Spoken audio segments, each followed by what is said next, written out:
today we're going to talk about an article that's actually in the Seattle Times back on November 27th. And it's in the business section. It's called The Great Mismatch. Remote jobs are in demand, but positions are drying up.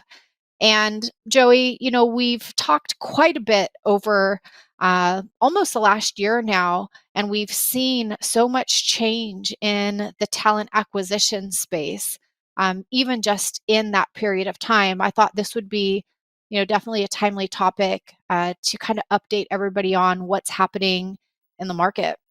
Yeah, interesting stat in the article said that while there are two job openings for every one person for on-site work, there are actually two applicants per job opening for remote work. And so it's almost like an economy within an economy where you have the supply and demand. As you know, our unemployment rate is relatively low. So there's opportunity out there to find a position, right? But if you niche down into the remote work opportunities, there's just more demand than supply, and so people are hitting that friction a little bit. We are hiring. So if anyone's an HR pro or recruiter, you could work with us and do so remotely. But that's kind of the market right now, is that for many reasons that I'm sure we'll get into, the remote work opportunities aren't as widespread available as the in-person ones. Yeah, I think, that is a really fascinating stat that you mentioned, Joey, because we've seen this, we've seen this grow. We've seen it become almost the norm. And now we're seeing, a shift in a quite a bit different direction. But I think the important note in that stat that you mentioned is that the gap between demand for jobs and the supply of workers for those on-site positions is now 4 times higher than it is for remote work. So just let that sink in for a minute. Yeah, I mean, this time last year, or for sure this time 2 years ago, remote work was all the rage. But now things are different. I think that more employers are either doing a soft push or that hard mandate to come back into the office. And so there are just going to be more opportunities since there's more folks looking to want to go back into the office. It's interesting because, when we were talking about this just a couple of months ago, we were having conversations about things that small businesses might be able to do to attract more talent, right? Because the war for talent was so fierce. And one of the suggestions that we had was, if you're not currently offering remote work and you can, and you've, really held off on doing it up until this point, that's definitely something to consider doing. And I think this is just another testament to the same, that, there is such a demand for these remote jobs. And now the supply is becoming smaller. If you're, again, still competing for that top talent, I think one of the takeaways from this article is that you're going to have a much larger talent pool to draw from. So I think that's the nugget of info that I took away. But I was really actually surprised to see that as companies are having team members come back into the office, that there's still so much of a strong demand for those remote positions. I thought that there was going to be a segment of population who was looking forward to getting back into the office. I think that's still true, but I didn't expect such a shift to actually stick, like I think what we're seeing now. Yeah. And I think it has to do with once an employee has seen better, I think they want better for themselves. And I won't give a value judgment of whether in person is better than remote for every person. I think there are different folks who thrive in different environments, and obviously different jobs that require different environments. But for those who have experienced maybe the fully work from home or the hybrid environment, and they got a taste of it, and now that has been disrupted.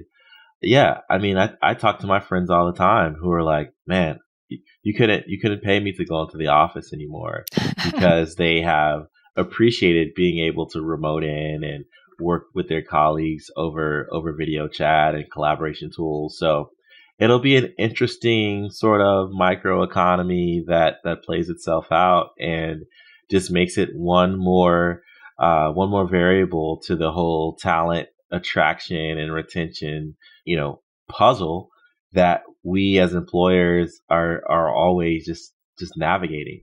Something that comes to mind for me, Joey, is when we think about the supply and demand and it taking longer for individuals to land the job that they're looking for.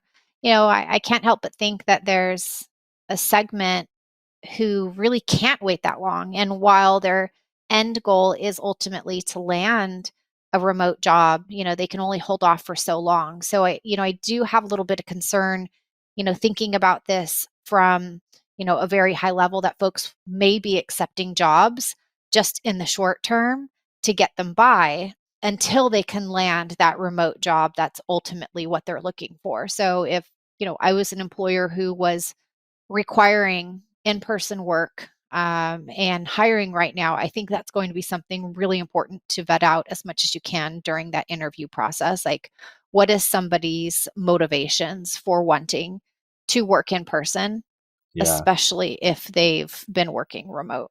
yeah, yeah. It's interesting. I actually was a part of an interview today, and the question was asked to describe your ideal work environment, and they said toes in the sand at a beach, and it wasn't an opportunity to hire for a lifeguard. So, so, Mhm. so it was a remote. They wanted to work remotely, and I think that is going to continue to be a desire of a lot of people's career trajectory.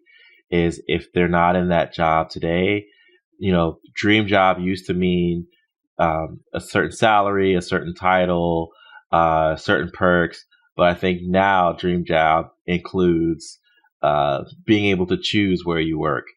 For most people, I would say for most people. I agree. And, again, we've talked so much about, the competitive advantage and the war for talent. And, I think part of what's driving this, of course, is the economy, right? There's been a bit of shift in control where it was, it previously was a candidate's market, and now it's very much an employer's market. You're not seeing those same hiring bonuses, you're not seeing those same aggressive salaries.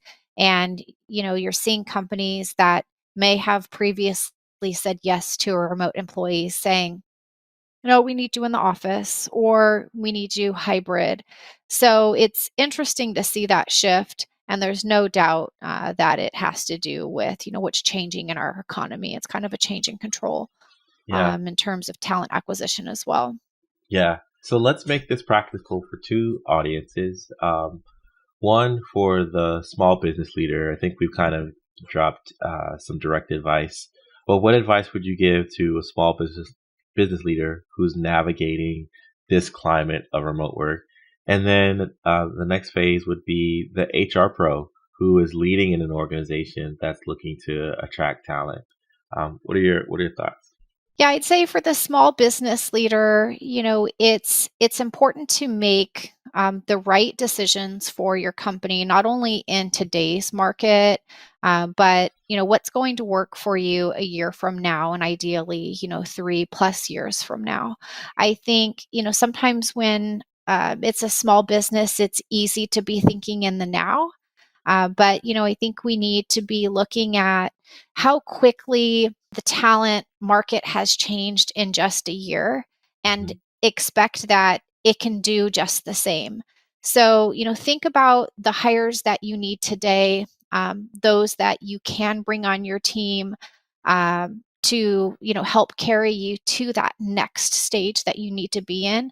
And then on the flip side, just being mindful of any sort of reductions in staff. I think we've covered that on, recent episodes, but I think it's just not being in a state of panic and making decisions in the now, but really just being thoughtful on like where you're recruiting, who you're recruiting, and what you're able to offer now and sustain in the future to help you level up your business through, all different economies. Yeah, it's the continual chase of what's needed now, and then what will help future proof your Hmm. operation. That that Absolutely. that's what keeps us keeps us waking up in the morning, is chasing after the moving target of the business climate and the climate of um, employees and their desires, and where that common ground is for folks who want to stay in roles. Let's go ahead and transition, I think, over to our consultants corner. And as always, this episode is brought to you by Jumpstart. We provide HR services for small businesses and startups across the U.S. If you find that your organization could benefit from whether it's an employee handbook or leadership or DISC assessment coaching or ongoing day-to-day HR administration, reach out to us over at jumpstart-hr.com, and we'd be happy to talk with you with a free 15-minute consult.